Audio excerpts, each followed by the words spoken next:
So my father has got enough vinyl records to be in a $700,000 room. This is the absurdity of space.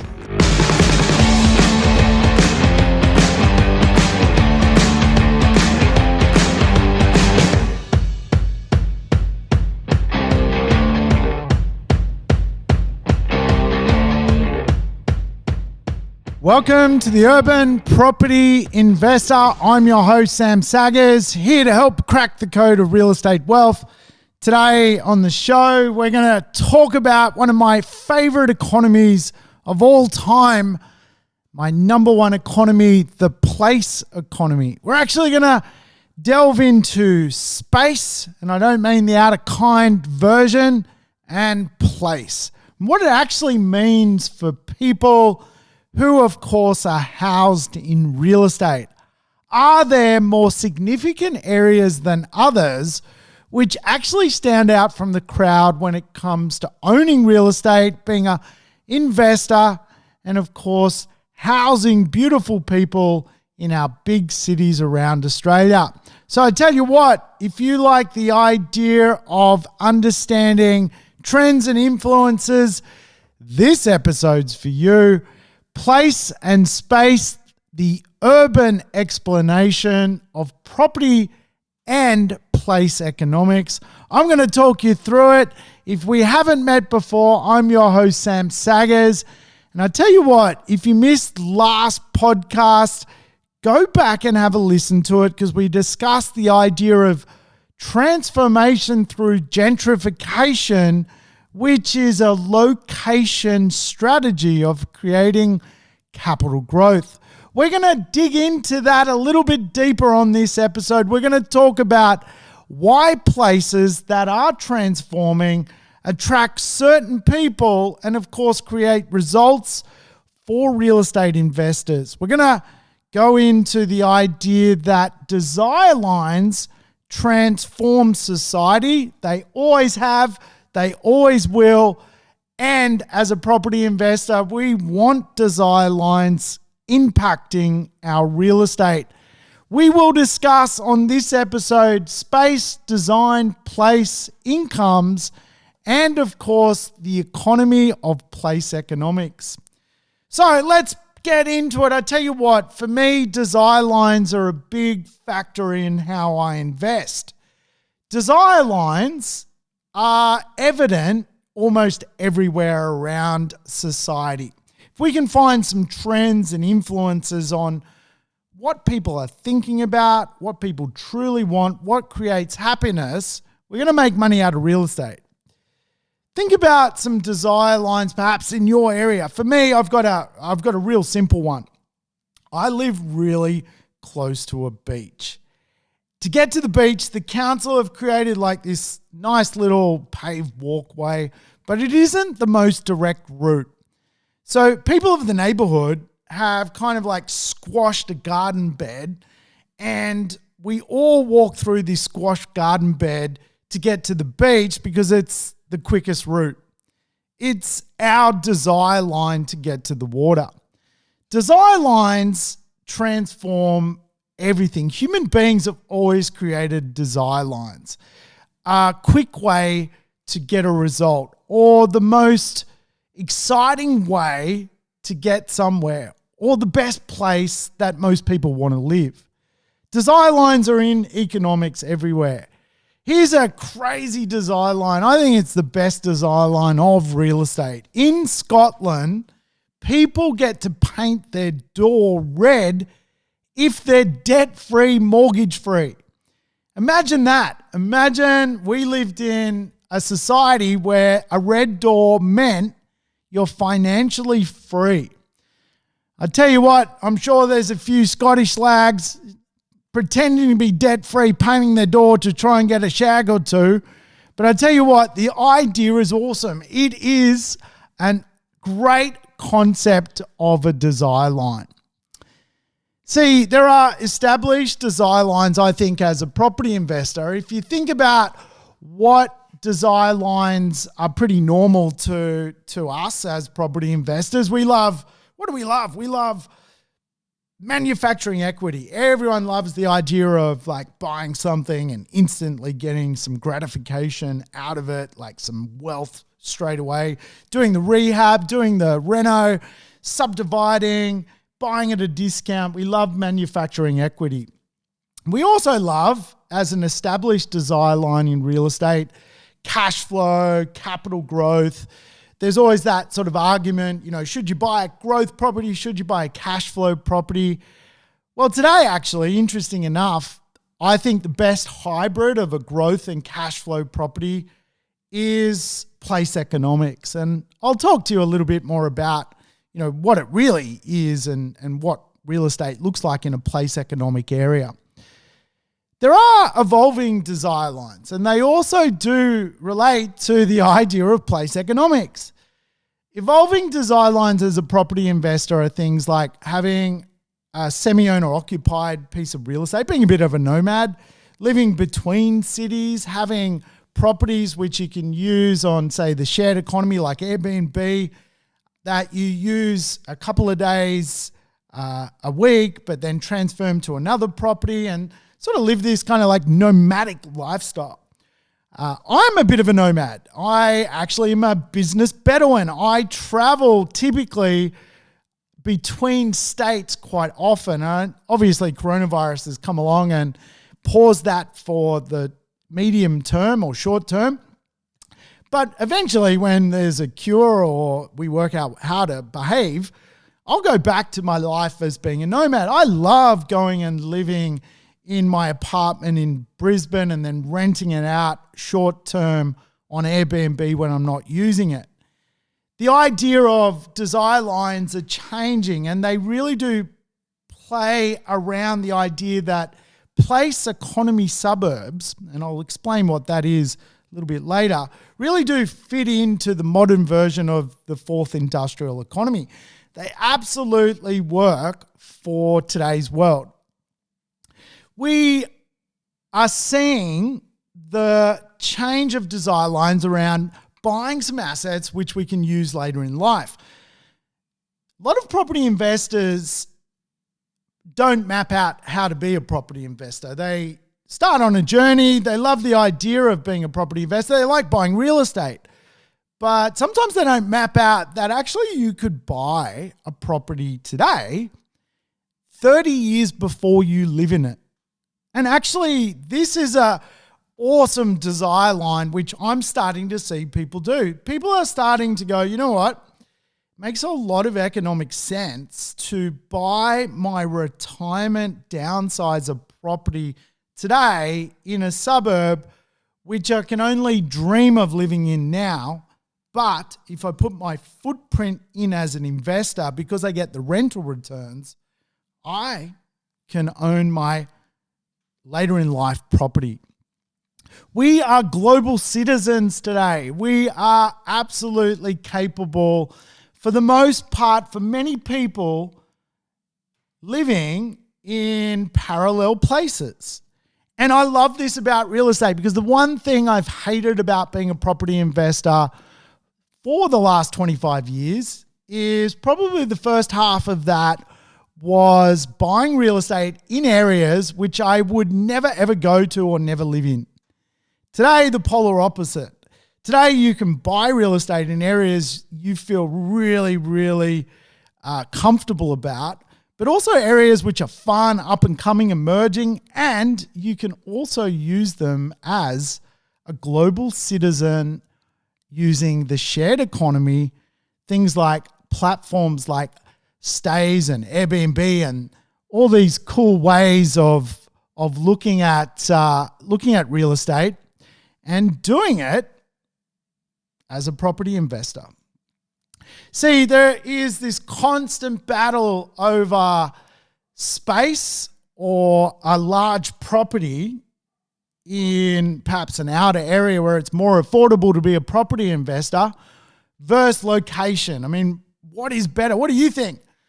I know what I think, and I believe that location and livability is a big metric today. And you can overcome not having a large property in a more popular area by the concept of what is known as the third place. The third place is simply buying a property where people who get to live in that property live in their first place, which is their apartment or house or townhouse. They get to live in their second place, which is their backyard, balcony or courtyard. But they also have a third place, which is the neighborhood. And the neighborhood is really, really important today. I think if coronavirus has taught people anything, it's taught most people, particularly home buyers, that neighborhood matter. The neighborhood matters, right? If you can walk out of your street and you're 100 meters from the beach or 200 meters from the coffee shop or 300 meters from the beautiful park to go and sit at, all of a sudden the third place is so important. I've always invested based around the third place. I've seen real estate in my own portfolio skyrocket in value, not because of the first place or the second place, but because of the third place, place economics. Now, in real estate, there are certain neighborhoods where the third place is ultimately the best. I'm going to explain to you how those areas are hotspots for property investors. But I think we need to understand space before we actually understand place. Yes, space. And as I alluded to, not the out of kind version, I'm talking about the property version, space. Do we need as much space as we once did? I mean, we've all heard of the tiny house movement. Is it real? Is it defeated because of coronavirus? Or is there a transformation still going to unfold? And I think the digital world is really transforming real estate. See, I love learning from elder people. I think prime ministers of Australia should be at least 70 years old, because old people or elderly people are so goddamn wise. They know so much, they've seen so much, and I think the idea of learning from more mature people, it's just incredible. I love learning from my dad. You know, my dad lives in a 7-bedroom home, and his house is like full of so much stuff. It's like a museum. You go in there and you can see stuff from 1955, and you can pick up a pot and you're like, wow, this is a weird pot. Where does this weird pot come from? And it's like, this was in Britain in 1963. Or you'll pick up a Buddha and you're like, Dad, where's this Buddha come from? And he'll be like, I bought that Buddha in Indonesia in 1971. My dad's house is full of weird pots and Buddhas and statues and you name it. There's a lot of clutter. And it's so fascinating that my father is a creature of a bygone era. See, when my father was raised in Australia, he was raised around the notion you needed a lot of space because you collected things. See, today, you don't need to hold a Buddha in your hand. If you want to be Buddhistic, I don't know if that's a word, but if you want to Buddha, you can just Google Buddha, or you could do a podcast with Buddhism, or you could listen to some, type of music from the Buddha world, right? The idea, though, that we all of a sudden need all this stuff is diminishing.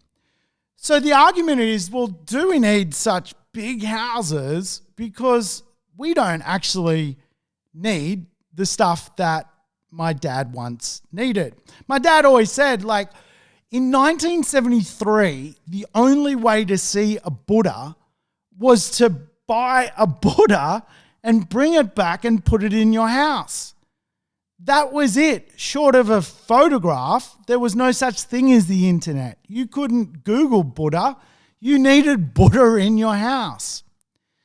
See, today a lot of elderly people are living in big houses in Australia full of clutter and stuff. And a lot of younger people are living a sleeker, more minimalist lifestyle, meaning they don't need the big 6 or 7 bedroom home. They might need a family home, but a much smaller version. Or if they're single or coupled up or not even having children, potentially just a townhouse or a really cool apartment, right? My dad won't downsize. He's like a militant against leaving this environment because he never learnt to associate himself with digital. He's associated with physical world. You know, my dad won't fix his roof of his house. It's like $100,000 to fix the roof of his house. Every time it rains, he runs around with buckets catching water. This is the mentality of someone who grew up in a different era. Today, most people wouldn't live in a house catching water in a bucket full of clutter. They would think of a different, more convenient, less hands-on approach to living in a property. Coronavirus is changing a few things, and it's interesting. You know, one could argue we've gone back 50 years. Instead of going out to the restaurant right now, we're eating at home, we're connecting with our loved ones, like in a probably more detailed manner than in the fast-paced world of before. And there's a lot of studies around this. I mean, if you go to small, weird little Greek villages where there's nothing to do if you're traveling through Europe, people tend to talk and communicate and, you know, stick around, and they're a bit slower. If you go to a country town in Australia, everyone's slow, talking slow, because there's not much to do, right? And you kind of find this dynamic of people get to know each other. See, in the 1950s, 60s, 70s, people didn't go to restaurants and cafes for avocado on toast. They invited people to their home. The entertainment was very much home-based. And of course, that's really evolved. And even with coronavirus, we're not going back to home-based entertainment. Restaurants will flourish again one day. People will continue and enjoy their avocado on toast because society has been retrained to be quite social in places. And it's those social places I'm interested in from a real estate perspective. For me, Australians and Kiwis, we live in some of the biggest houses today in the world. Most people don't live in the properties that Australians or Kiwis live in. If you go to Japan, the average house size is small, like the footprint is little. In Europe, they are tiny houses. So even though we feel like we're building tiny houses, I know there's like little properties you see on TV, which are basically, I don't know, they're sort of like a little caravan. Most houses in Australia are still pretty big by world standards. But remember, space is changing. So all of a sudden, we don't need space for physical things. We need space potentially for us, but not for stuff.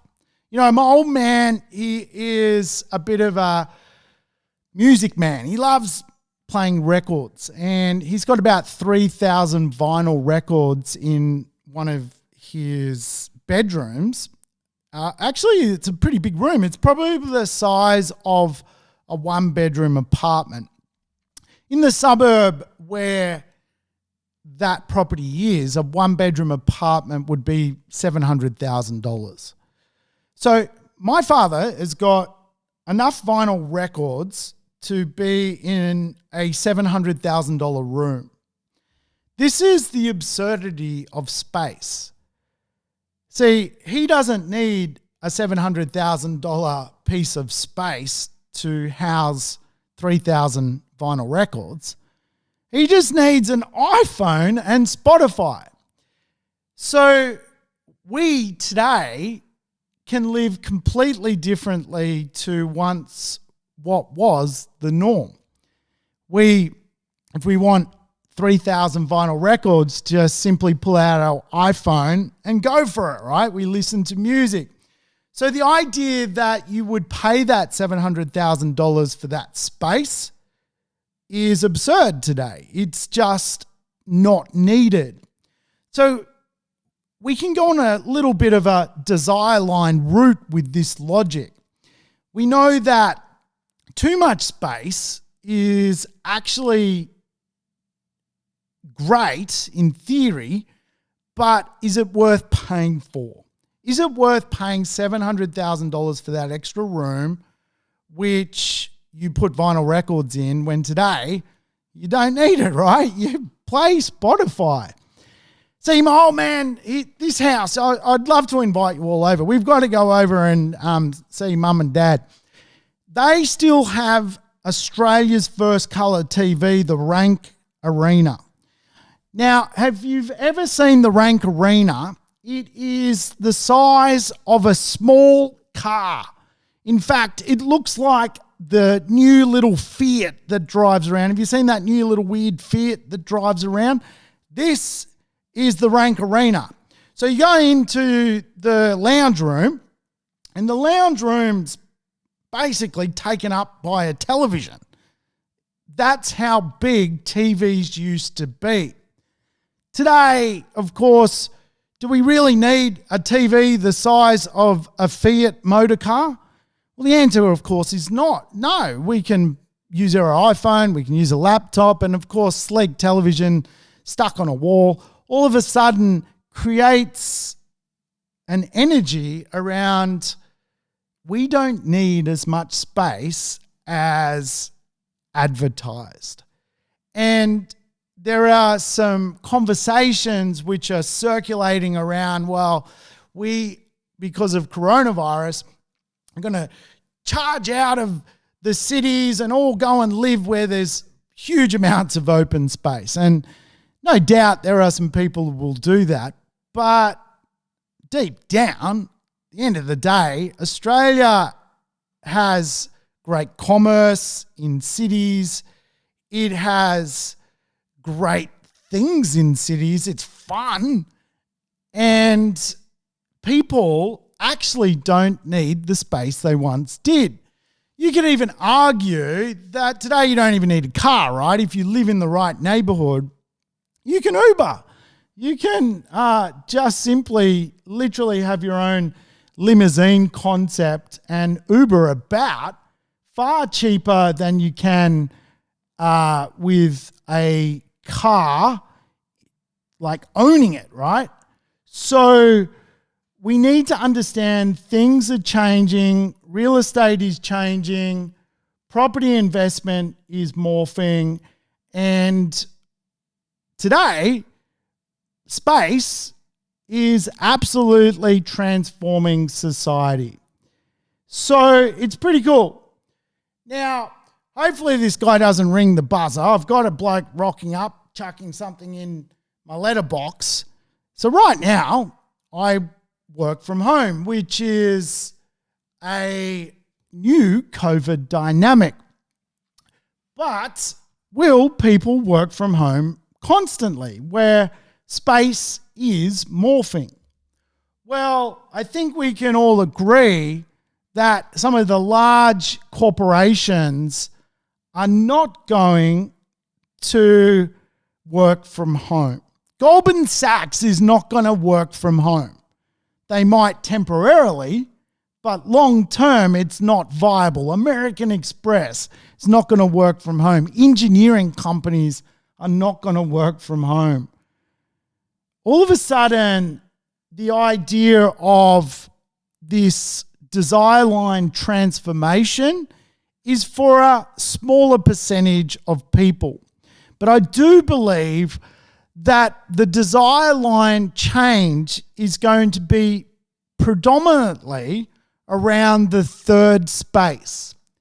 And for me, place economic neighborhoods have a great third space. The idea that you don't have to cook at home, you can go to your third space. You can go outside and barbecue. You can go into the street and go to the coffee shops and bars. The third space is a really important dynamic of real estate. Place economic neighborhoods do have some of the best third space desire line concepts.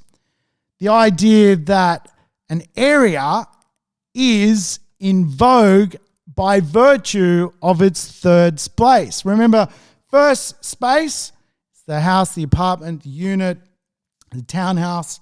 The second space is your outdoor area, your balcony, your courtyard, your backyard. And your third space is what you live or how you live locally. It's your point of reference. So place economic neighborhoods have a very good point of reference. And because a lot of our cities are based around financial services and government, you won't see this kind of end of the cool suburb which is in your big city. Collingwood's going to be cool. Surrey Hills is still going to be cool. Braddon in the ACT is going to be the place to be. New Farm in Brisbane is going to be cool. The desire line will continue for place economy neighborhoods. So what is place economics? We understand that space is changing. We get that bit. It's easy to comprehend that we don't need as big a property as what we would think. And because real estate is expensive, the debt bomb of doing what my dad has, who bought real estate for a can of Coke 50 years ago, 3,000 vinyl records in a one-bedroom apartment. I mean, that's just ridiculous. People don't need to pay it. So one of the conversations, I think, which is an interesting one, is the affordability of real estate. Real estate is expensive in Australia. We have some of the most expensive properties. Sydney is the second most expensive city in the world. So you either live in a really good part of Sydney and have less space, but do you need more? Or if you do, you've got to then consider alternatives. That could be a less impressive part of Sydney, or what I believe is the idea that people will go finding place. Now, let me explain place to you. In Spain, there is a very innocuous city, a place called Bilbao. For 50 years, tourists never went to Bilbao. They would go everywhere but. They would go the running of the bulls in Pamplona. They would go to San Sebastian and eat great tapas. They would go to Barcelona, Madrid, Sevilla, but they would not enter the great city of Bilbao. So town planners and city planners of Bilbao decided to do something about that. They decided to engage a really interesting architect and build what today is one of the most interesting buildings of them all, the Guggenheim. The Guggenheim is full of great art, it's full of color, it's full of atmosphere, and architecturally it is like the Sydney Opera House.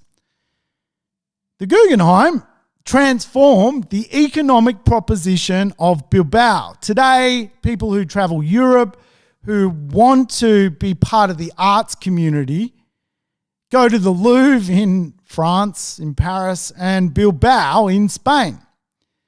The economic proposition of that place-making object, the Guggenheim, transformed the city's economy. Again, tourists from all over the world now go to this city just to experience this particular art gallery. Placemaking. So placemaking happens at a city level, but it also happens at a suburb level.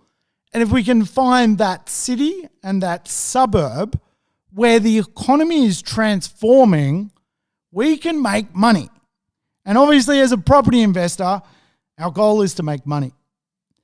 Placemaking is real.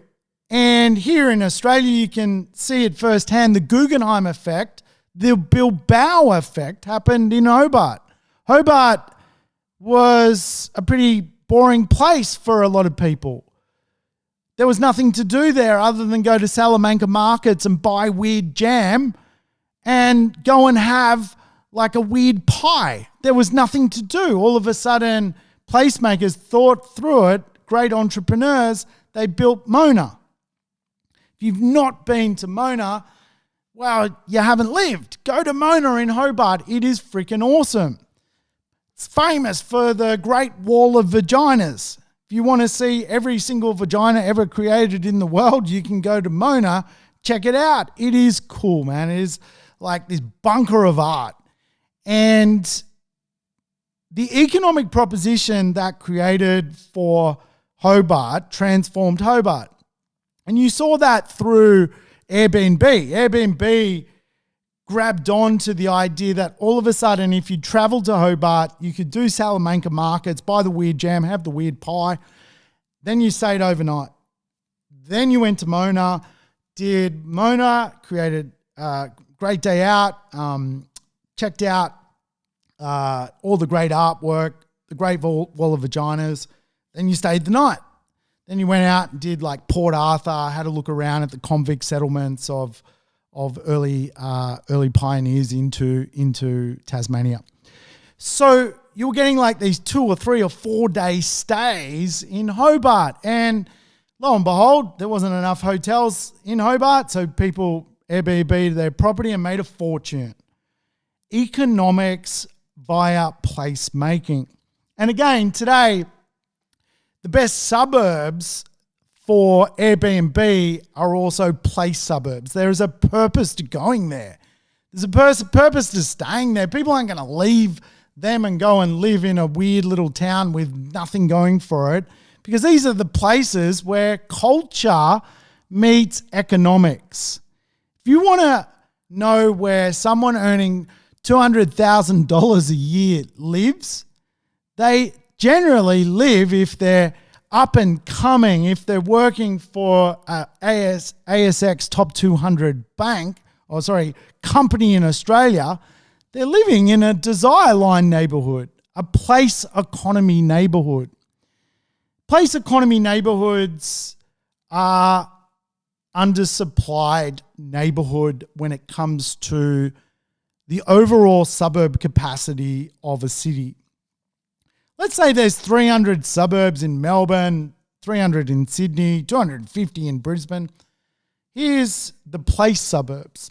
It's probably about 10 in each of those cities. 10 areas where people want to go to for activities, to be social, which have this like cool image, that have access to great fun bars and cafes or things to do. They are sociable neighborhoods. If you're on a Tinder date, you do not go to weird sleepy suburb to go out. You won't get far if you take your date to a sleepy, dormant neighborhood. In fact, if you took a girl to a sleepy, dormant neighborhood, she'd probably think you're a crazy person. She'd probably run or SOS her mate or whatever. You've got to meet the lovely lady or the lovely fellow, whatever it is, at a place, at an image-based area. That is places of interest. If you want to meet someone, you suggest an area to go out, have dinner, have a cocktail. So all of a sudden, there are suburbs which are based on the Guggenheim effect, places.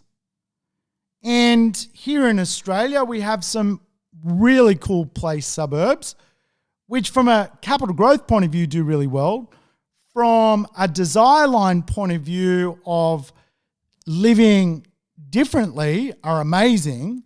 From a rental point of view, they get really strong yields. but also they marry up to the idea of potentially using the shared economy to Airbnb properties, which I understand with coronavirus right now, isn't going to happen for the most part, but that'll be over and people will travel again. And Airbnb will be as good as it was prior to coronavirus, if not better. All of a sudden, there'll probably be a travel boom down the track because everyone's had to stay where they are or stay put too long. So desire-aligned neighborhoods are strong. Now, I probably mentioned this in the last podcast. Bondi is the number one place economy neighborhood of Australia. You can get a Bondi burger, have a Bondi haircut. You can watch the Bondi vet on television. You can go and get rescued by Bondi lifeguards and be on TV. Bondi is a brand. It is a brand which has gone global. People know it. Australia's place economy brands, Byron Bay, Bondi, these are neighborhoods where you actually associate wealth and image. It's kind of like the Beverly Hills 90210 concept. If anyone was raised in the 80s and 90s and you saw the brand of that neighborhood, 90210, it was kind of this image of success. And of course, if you study the people that live in Bondi, for the most part, other than sort of tourists and backpackers, the weird Brazilian surfer passing through, you've got wealthy people who pay big rents. You've got corporates. You've got financial services workers. You've got knowledge workers that can work off a laptop and sit down at the beach. You've got a big array of financial support in that neighborhood. Economically speaking, people in that neighborhood earn more than the bulk of society. So they pay more rent, and of course they push the property values up in that neighborhood. In economics, I label it the Messina ice cream effect. Now, Messina is a pretty incredible ice cream brand, and it's kind of like this cool brand that people who Instagram a lot want to, be associated with. We've been through a lot of economic effects. We've had the soy latte effect. We've had the almond latte effect. We are now up to the Messina ice cream dynamic, right?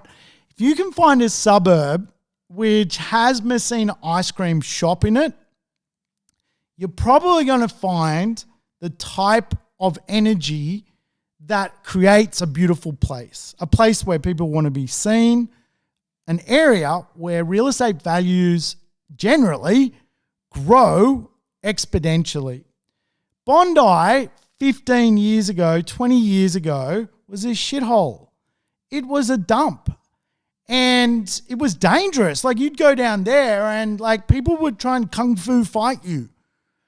You would walk down the main street of Bondi and you'd get kung fu fight. I mean, what was going on? People would try and bottle you with a glass. It wasn't what it is today. Anyone who's been in Sydney a long time would probably understand there was a bit of thuggery going on down in Bondi.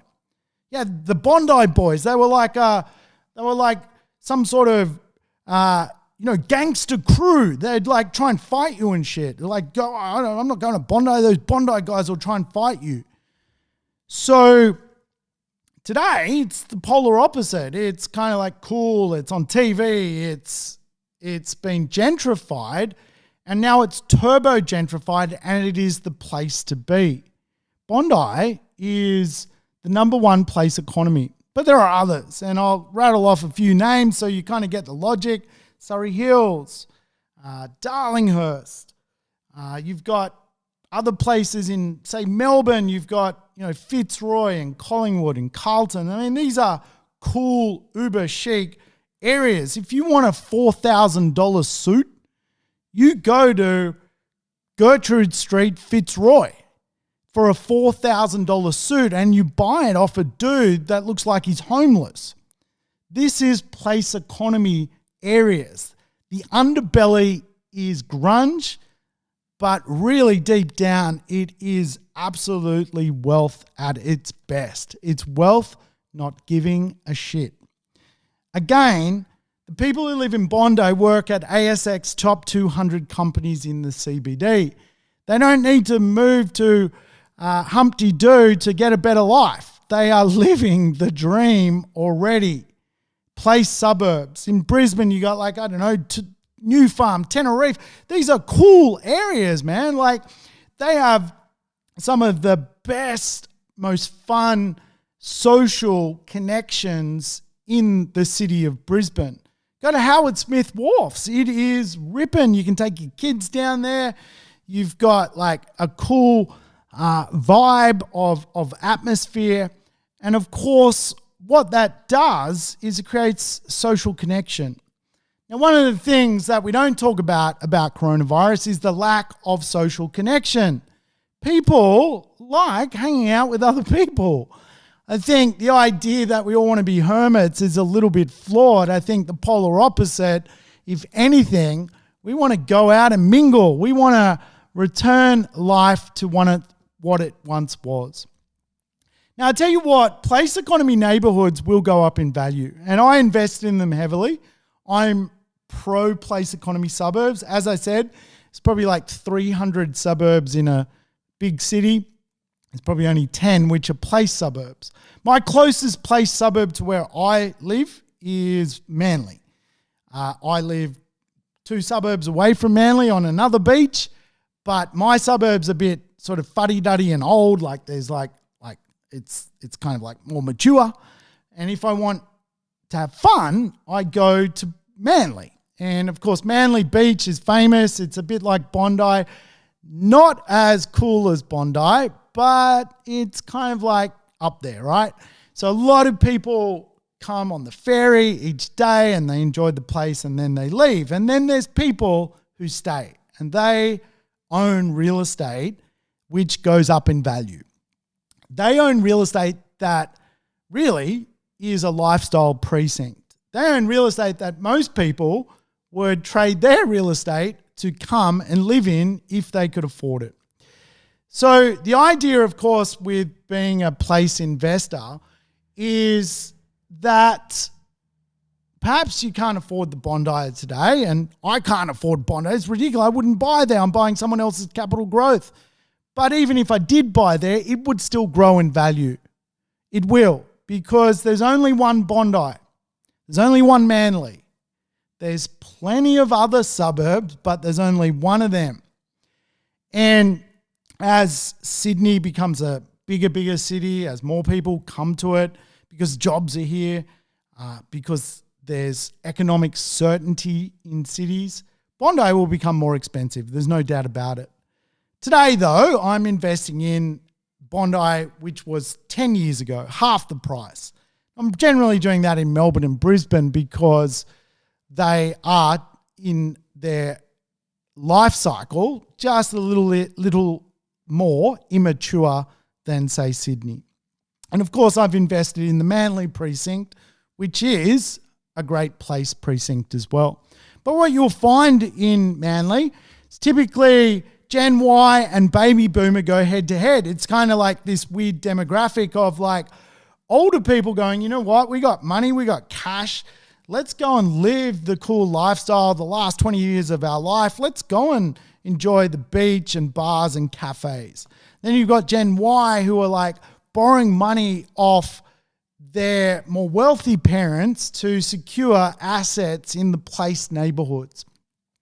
And they're basically going to auction and you see this kind of 2-person bidder, the millennial versus the baby boomer. Quite often the baby boomer wins because the baby boomer isn't borrowing money, but millennials holding their own, getting into these place suburbs where they're not looking for the biggest place in the world. They're not looking for like a 5-bedroom home. They're buying 2 and 3 bedroom apartments or smaller houses, old school like terraces and things like that, because you don't need a one-bedroom apartment with 3,000 vinyl records or your 1972 Buddha, you just Google Buddha.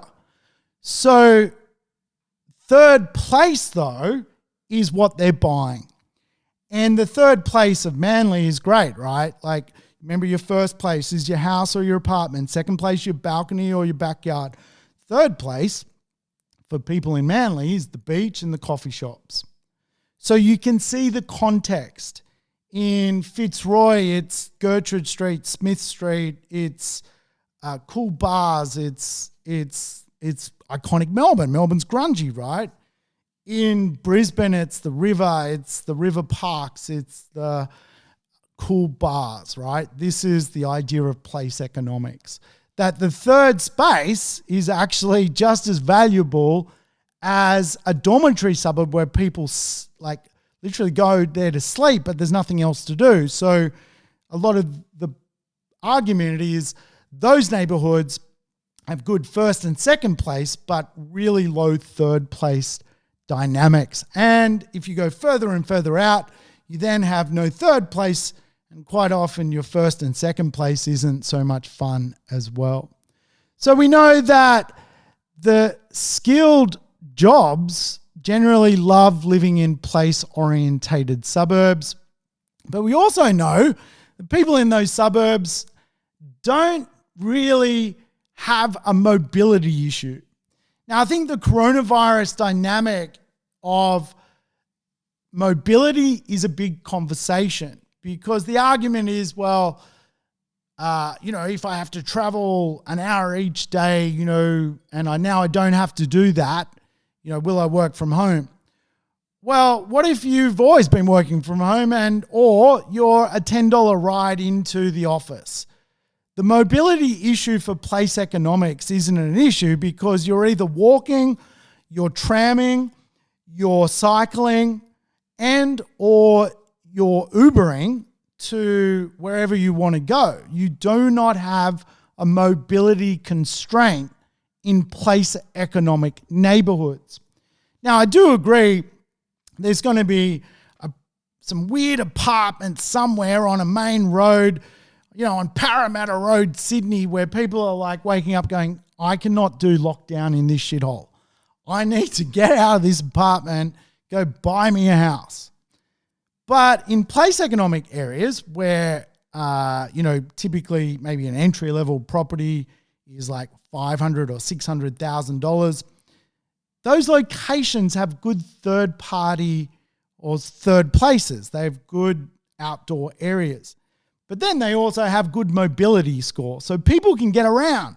So there is not this like frustration to flee the nest and the idea that they will somehow fall out of vogue in replace of, a little village with some cows or something. Not going to happen. Not going to happen. The idea of economics will be big. Goldman Sachs will be Goldman Sachs. Westpac Bank will be Westpac Bank. American Express will be American Express. These are the financial pillars of a big Australia. Big Australian companies have dynamics around them where people need to live quite close to those areas. Smaller companies like mine, I can work from home, but I'm a small fish and, I work direct alongside the people I work with. So for us, the transformation of that office space, it's a little bit different to trying to be noted in a big company, which of course make up a lot of, the areas around CBDs and so forth. So I tell you what, we know there's going to be, stagnant wage growth for quite a long time. We know that investing is so important for us to replace our income. The idea of real estate is without question, first rule, don't lose money. For me, I really love investing in place economy suburbs. And I'll tell you why I do. First rule, you don't lose money generally because the people in those neighborhoods have a very good affluent score. They're quite wealthy and they'll continue to be wealthy. Second reason is the place to be. And if people leave, more people will take their position and buy up those neighborhoods because they offer a big livability score. They're mobile, they're fast, and they have a good third place where people can go and hang out, whether that's the beach or the coffee shop or just somewhere outside of the primary first or second place. So, hey, I hope you've enjoyed the show. I've certainly loved bringing it to you. Really do hope you've enjoyed learning about place economics. It's one of the things I love talking about the most. It's a secret urbanity lover. Hey, if you've enjoyed the show, make sure you give me a bit of a plug. Give me a 5-star review if you like this episode. Hey, until next time, I'm going to sign off, but thank you so much for listening. I will catch you next time on the Urban Property Investor. Thanks for tuning in to the Urban Property Investor. To never miss an episode, make sure you subscribe to the podcast on your favorite app or on YouTube. And I would love it if you could give the show a rating and share it with your friends and family. In between episodes, you can always keep in touch with me by connecting on social media over Facebook, Instagram, or LinkedIn. Until we meet again on the next episode of the Urban Property Investor, take care and bye for now.